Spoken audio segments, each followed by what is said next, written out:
I turned 50 last year. Yes. And just started to buy retro gaming consoles. And I figured out I was having a Half-Life crisis. Very good.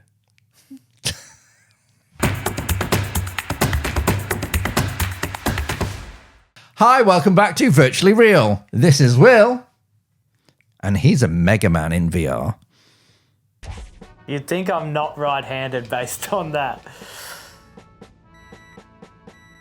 Whoa.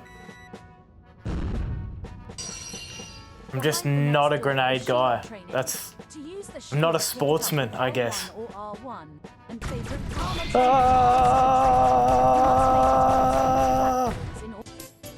So they can shoot better than me. We know this much. Man, this is really something. I'm gonna die here. Hey, Will, welcome back to Virtually Real. Thanks for having me, Kieran. Now, today's game we played was System Critical 2. Yep. Which basically give you a Mega Man type blaster. Yeah. But put you in VR. Yep. What were your first impressions? Very first impressions, I was Cyborg 17. Cyborg 18, 17. And it was a blonde figure female. And I instantly went back to Dragon Ball Z with Android. I can't remember 15, 16 or 17. And I thought it could be a bit of an ode to that character, or it could be a coincidence. But past that, the tutorial was interesting. There was a lot of dialogue. So much so that you would find yourself engaging in combat whilst trying to listen to what you're meant to be doing. But the game mechanics were cool. It was quite smooth. I believe it's Unreal Engine, which it did shine through. There was it wasn't stuttery. Frames were smooth. And overall, the mechanics of the game were well put together. Yeah. Okay, so we've got health, green, armor, blue. So far it's pretty cool, pretty straightforward. So I'm going to blast this door open. Okay, here we go. Sword or axe? Whoa, that's pretty cool. Stab, slash, slice. Around the next corner is grenade training. Oh, here we go again, Kieran. With L1 or R1 and press right and release the L1 or R1 button at the very end of your throw. So if this grenade goes past this bench, it's been a success. Here we go. So I'm going to activate with a trigger. Armor compromised. I mean, really? Shield, okay.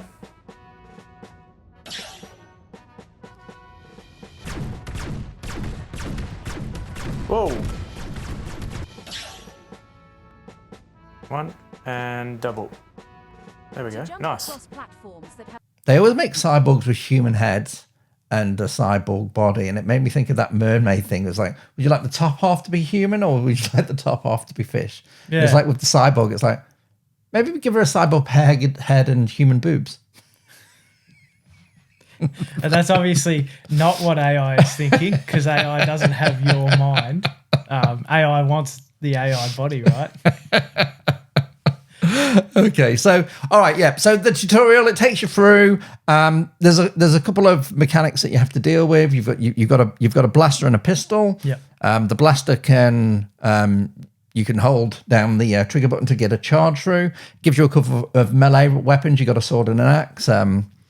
You got your world famous Will grenades. Can throw, absolutely. And and it's like you said, the shield. Yeah. Unfortunately, in the short time that we had to play, about an hour, we really didn't get to encounter many of those things. No. In the runs that we had. Yeah, which I wasn't sure if if I wasn't going above and beyond the level course to look for extra items. But yeah, it would have been handy. Some of the enemies really get in your face, and if you've got that melee weapon, they just disappear. You just blow them up. So it would have been nice to have one, because the two blasters is a bit chaotic. It's like two triggers plus two joysticks. So being able to just would have been good. Oh, this is very tricky. There's a bit of bloom on the bullets, so they don't come out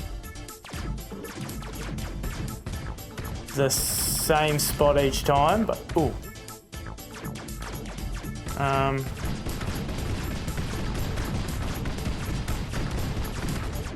Oh man. Armor compromised. Oh no, I'm out of armor, but it's alright.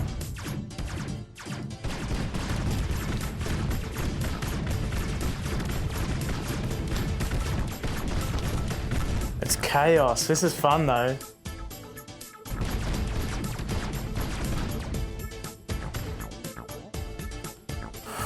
Right, so I'm low health here. I may have to change tact a little bit and go to like a cover fire. Whoop. Now, let's talk about the development of this game. This game has been made by one person, and the developer did reach out to us and asked us to do a video, so they provided a key to us. So thank you, developer. Yep, that's awesome. Thank you. Let's talk about the implementation of the mechanics of the game. Did it work for you? Did it not work for you?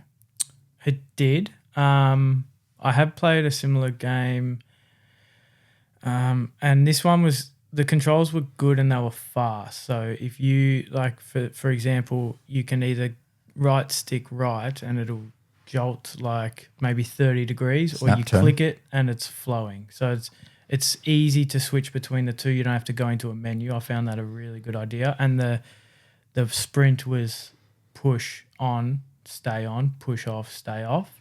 So once it gets a bit chaotic, there is a lot going on. You don't have to worry about, do I need a sprint? Do I need a sprint in this short distance to get the double jump? It's either on or it's off.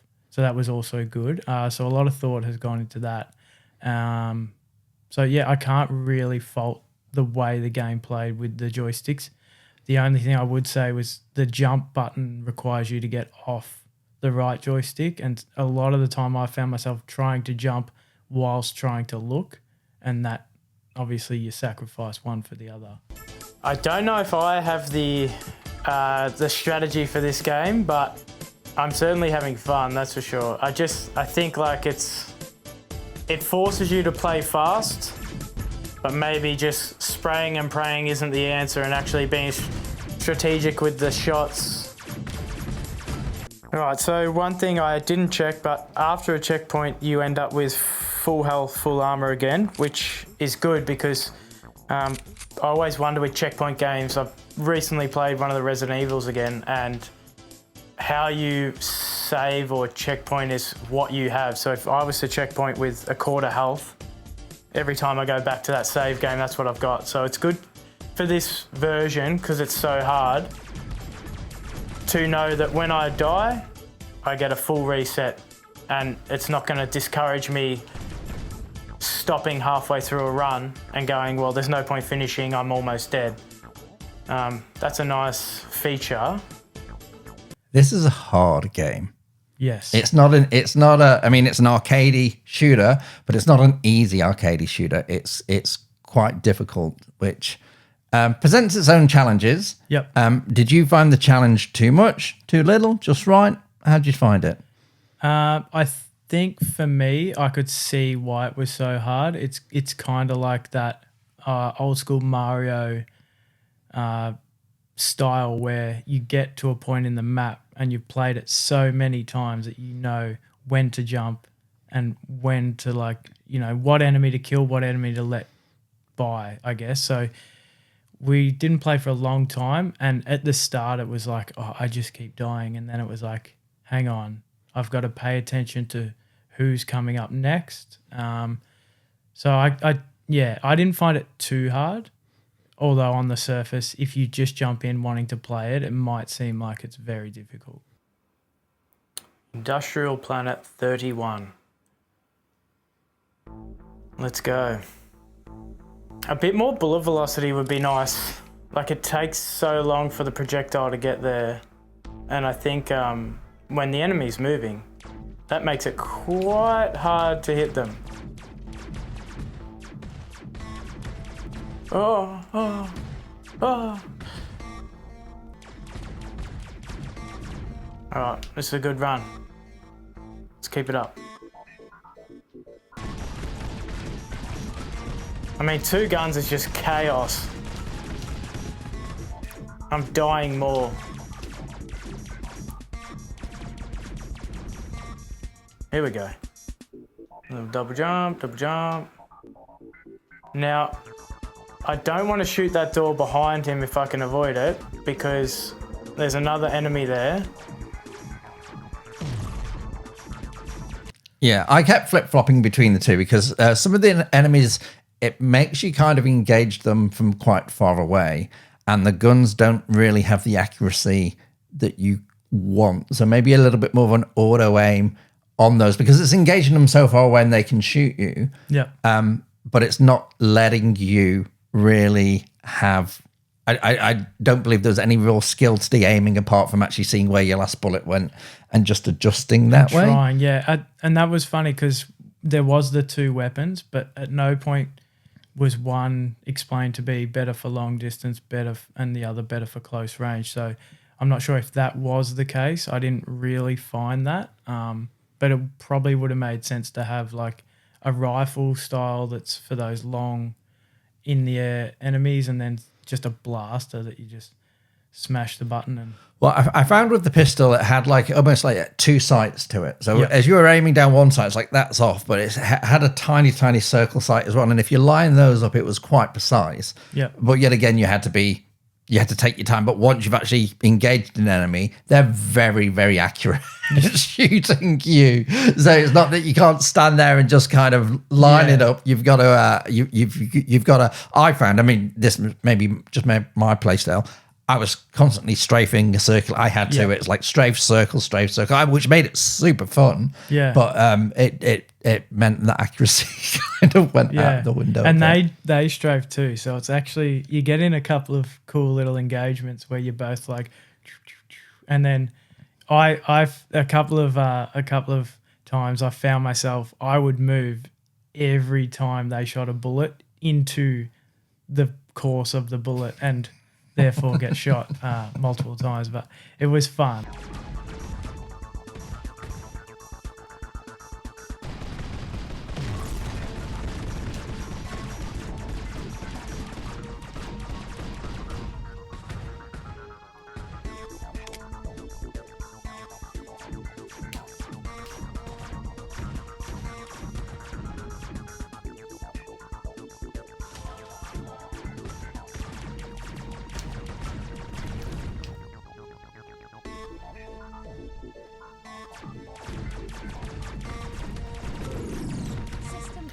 So as all the textures may have changed, it certainly does feel like much of the same game.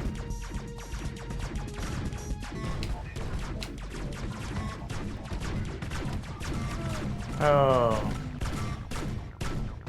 Now, you got to experience 3 different levels. Well, 4 with the tutorial, I suppose. Yep. How did you find the level design, and how did you find the character design? The enemies were all pretty cool, but it's one of those situations where there's so much going on you don't probably get to appreciate them fully. Like sometimes when I died, there was one right there and I could see that it had like 2 arms, like railgun style, with an orb, and but you don't really get to witness a lot of that because it's just so busy with the shooting and the fighting. But there was a good variety of them. Some were very annoying. There was one flying enemy that would teleport. Yeah, that's the one I hated. Teleport, shoot, teleport. But they were all good. So it was a good variety there. The levels, the soundtracks changed with each level, and so did the color styles. But the designs and it all sort of felt the same. We're heading to the I space station. Let's go.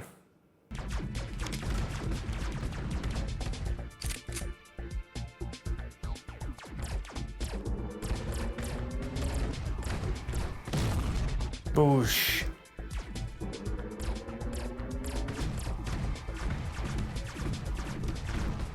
Boosh. And the way they come at you is, it makes the game hard to play because you can't wait behind cover. Especially these levels with no edges, like, yeah, you find yourself turning and running off the edge, or dying. One person developed this game, and this is always hard when you get these small indie games where it's like one or two people have worked on it, because you do have to take some consideration. It's not a Resident Evil game that's had millions and millions and millions of dollars poured into it. Do you know what I mean? So you can't expect that level of quality. But on the flip side, you are paying your money to play a game, so you do want it to give you something. And I feel that this one did to a point for me. I'd like to play it more. There's meant to be like a couple of big boss battles and stuff like that. They looked like there was at least 8, maybe 9 levels, lots of power-ups, lots of melee weapons and stuff like that. I think once you're in a level, I don't know how much utility I feel to going back and doing the same. Like on Ice Moon, if I made checkpoint 3 and then I wanted to go and play the industrial level, and then I wanted to go back to ice level, I'd like to be able to go back to checkpoint 3. Definitely. I don't think playing the game from the start again would actually turn around and give me any joy, if that makes sense. It does. Yeah, definitely. Boss man. So we're going to let him come down here and we're just going to blast his face off.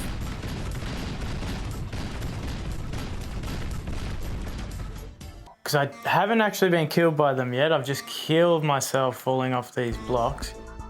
But we're on now. There's definitely an art to it that I'm yet to fully discover. Oh, surprise. Critical. Oh, this is cool.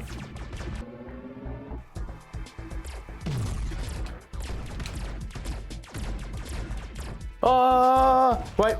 Oh. Look, this game is $30, $29.95 on the Australian store. Yep. Okay, so we do this at the end of every virtual reel. 1 thumb for game, 1 thumb for would you buy it? Is it value for money? Show us your thumbs, and you can have variants of degrees on both thumbs. I think it's a good game. I'm intermediate on the $30 buy. Maybe watch a few videos, see if it's for you before you go out and get it yourself. Yeah, I'm kind of the mechanics of the game. The game does nothing wrong mechanically. Graphically, a few of the textures are a little bit blurry. Remind me of Perfect Dark a little bit on the N64. But yet again, other parts of it looked quite beautiful. It all worked from a mechanic point of view. I'm like here. And the same with you, where it's like, hey, this game isn't going to be for everybody. If you want a hard arcade shooter with some platform sections and stuff like that, that's going to infuriate you at times, this is the game for you, because it really is a hard game. And some people really love that challenge. I do think considering the quality of other games you can get for this level, the $30, I would like to see it $10 cheaper, possibly. I think if it was $10 cheaper, I'd be like, but maybe wait till it goes on sale. I'm sure there'll be a sale at some point.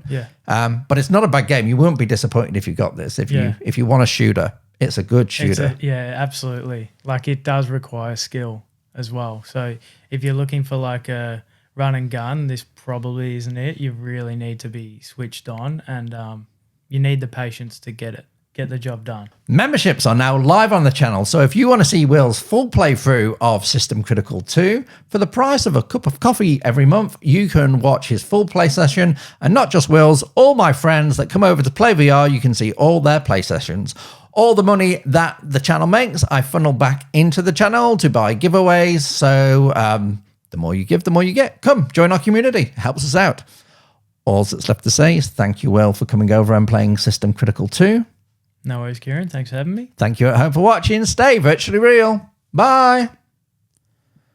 So I was thinking of developing a retro gain system, like the NES, taking the NES, but adding a turbo button to it and calling it the NES Quick. I don't know. I give it up.